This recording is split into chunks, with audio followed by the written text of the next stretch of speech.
Hello friends, आज हम पढ़ेंगे जेनेटिक्स का एक second topic. It is also very important और इससे काफी क्वेश्चंस एग्जाम में आते हैं। This topic come under population genetics. According to Hardy Weinberg, जिन्होंने ये इक्वेशन दी थी, एक पॉपुलेशन है, उस पॉपुलेशन में किसी भी तरह का इवोल्यूशन नहीं होता है। अगर इवोल्यूशन नहीं होगा तो जीन फ्रीक्वेंसी कांस्टेंट रहती है।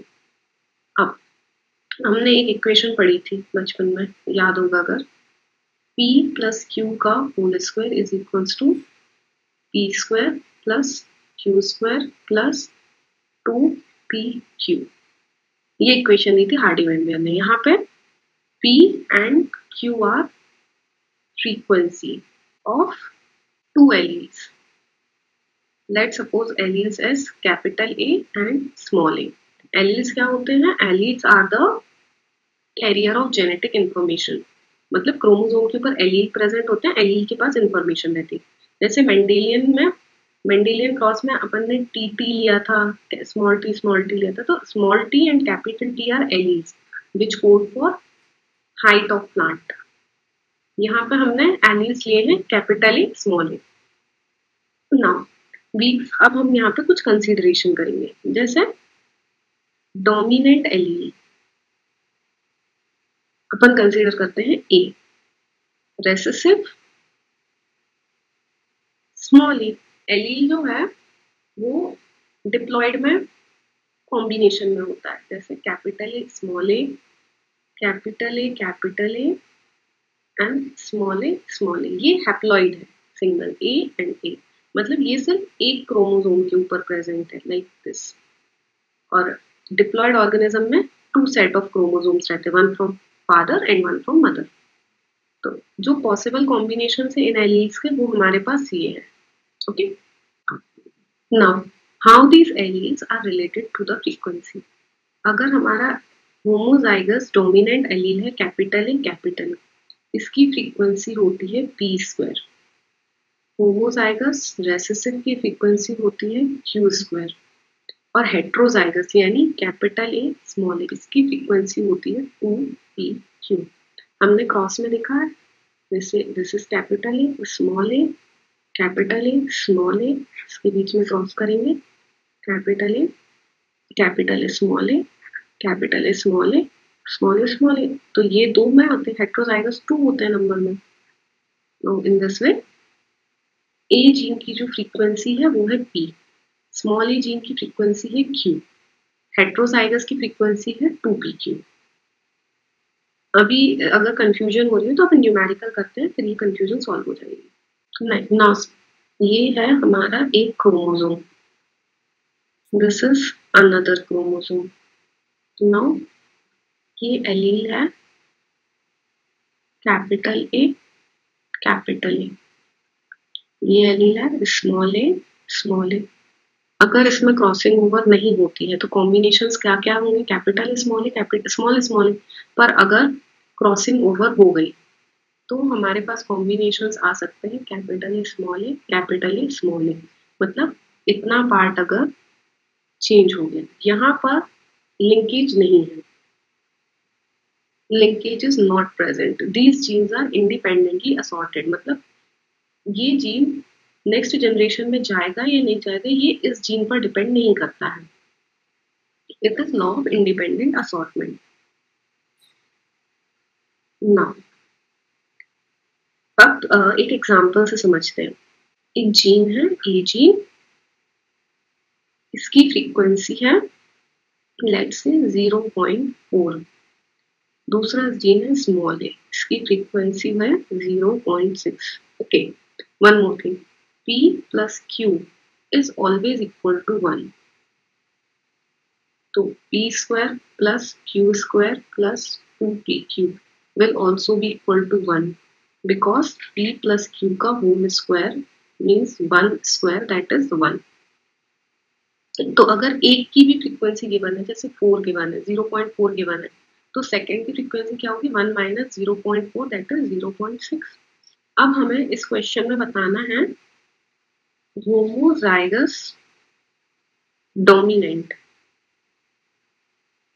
What is the number of homozygous dominant in a population? Population है 100 प्रोजेनी की. तो होमोजाइगस है मतलब पी स्क्वायर फ्रीक्वेंसी होगी. पी स्क्वायर क्या है अपना 0.4 का square, that is 0.16. Now in a population ए का नंबर कितना होगा 0.16 इंटू 100, दैट इज 16.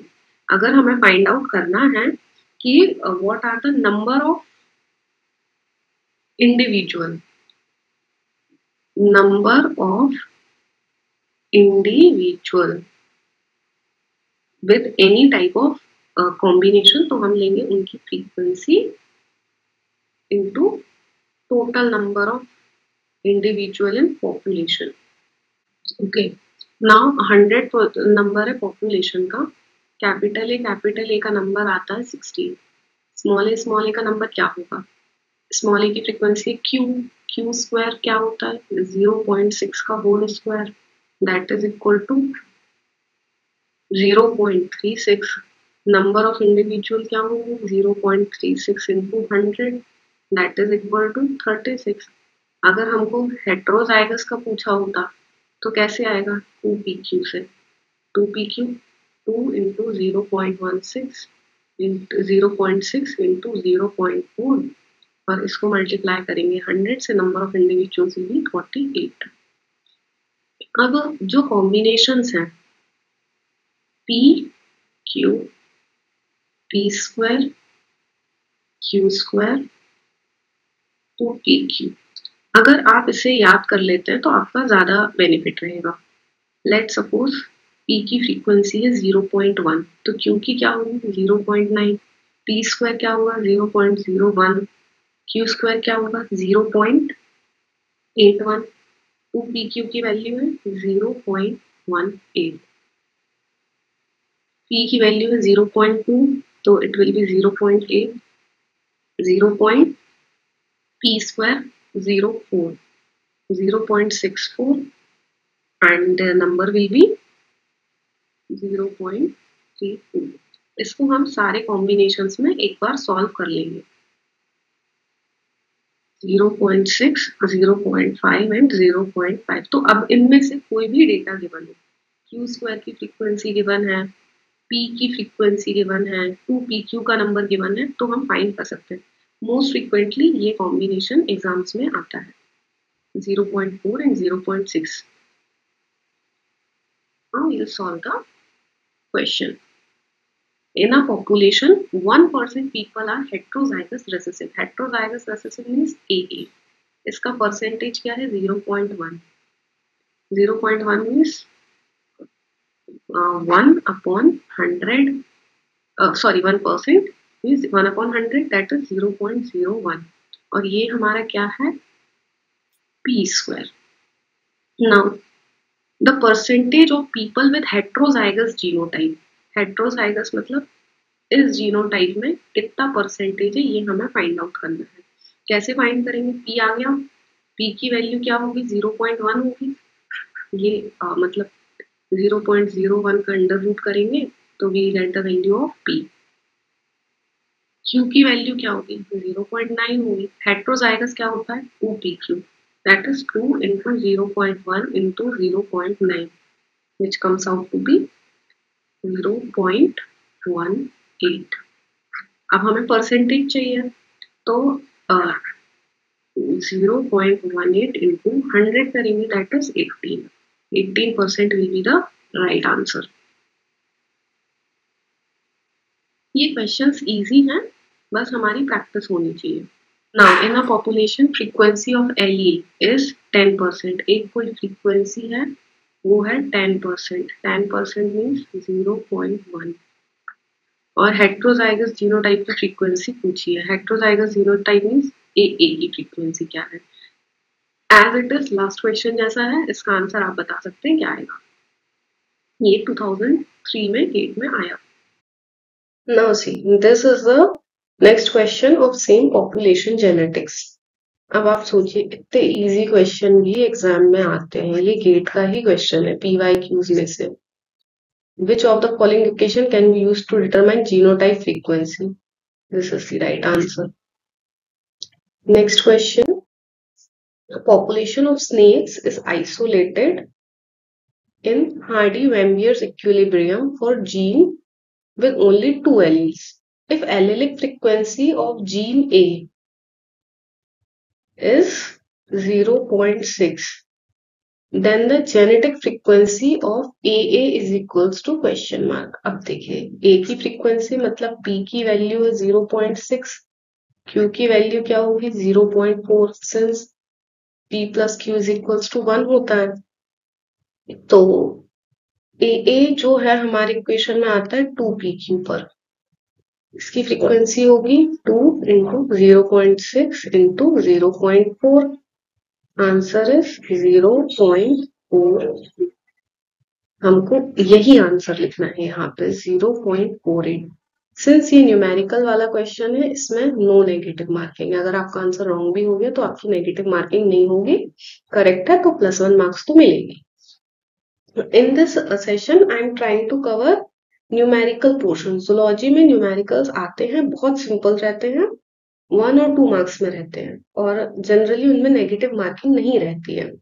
तो अभी हम वो पोर्शन कंप्लीट करते हैं क्योंकि न्यूमेरिकल्स को सबसे ज्यादा प्रैक्टिस चाहिए, आपके पास काफी टाइम रहेगा प्रैक्टिस के लिए। थ्योरेटिकल पोर्शन में जो मोस्ट इम्पोर्टेंट पार्ट है, जो आता ही है हमेशा, वो पार्ट बस हम कवर करेंगे। बाकी जो बहुत फ्रीक्वेंटली नहीं आता है, बहुत इंपॉर्टेंट नहीं है, वो आप लोग एक बार रेफर कर लीजिए रेफरेंस बुक्स से। यहाँ पे जितना भी कंटेंट मैं कवर कराऊंगी वो ऐसा है जो एग्जाम में आता है, मोस्ट रिपीटेड है, so that you can get maximum correct questions. Thank you.